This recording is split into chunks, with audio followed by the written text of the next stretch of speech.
establish whether or not he is going to deliver on the economic promises. Are you saying that some of these promises were misleading, that I will do this thing on the first day, that within 30 days I'll do this? Well, you know, some of the promises that he said that he'll do on the first day, he actually made it happen. Like, for instance, he spoke about the appointment of the judges that President Kenyatta had rejected. It was done, okay, it was not, actually it was done on the first day because the news release came out on the first day. And then he had indicated that the National Police Service must be given financial autonomy. He did that. And then during the campaign, he had said that we need to review these subsidies. Does it work from the production sector or on the consumption sector? He said for him it's going to be on the production sector. So in my view, Kenyans must be very patient. 30 days is not sufficient because he doesn't have even his full cabinet, or rather he's working with President Kenyatta's cabinet. And if you are expecting change, do not expect change in 30 days or even 90 days. You have to give it up to 1 year. In my view, after 1 year, then now we'll have to place President Ruto's administration on the table and ask ourselves, has he delivered? But understand where Kenyans are coming from.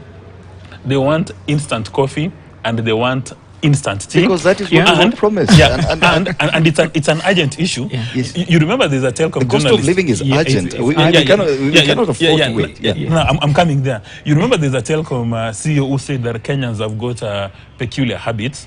Because if you're suffering from food insecurity, it's an urgent issue.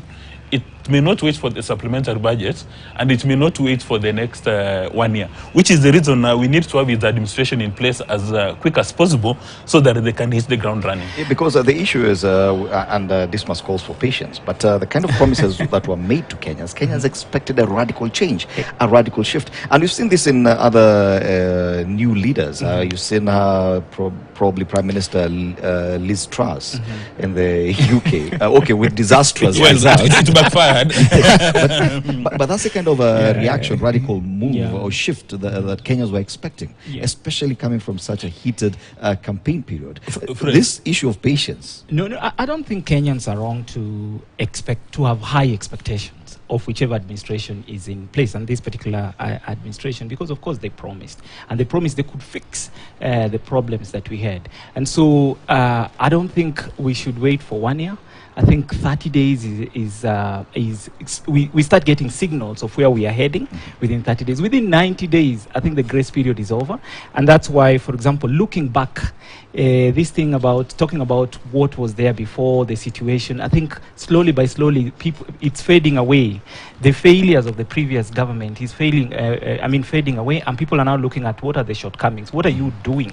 And so I think they need to hit the road running and deliver on what they promised.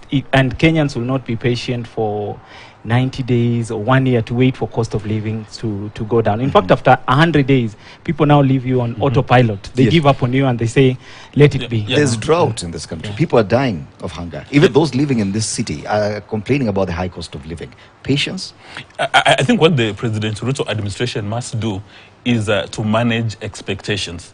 Because Moras, Adia and Wajiko now want to get information from State House and from all the ministries on what plans are in place and what they're executing. Now, if there is a vacuum, then the levels of impatience will grow really big. But if there is continuous communication, then you manage expectations and the people will remain calm.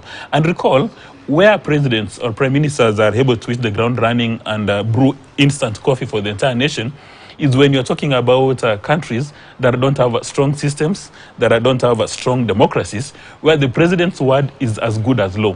But in Kenya, there are many things that the president cannot do on his own motion.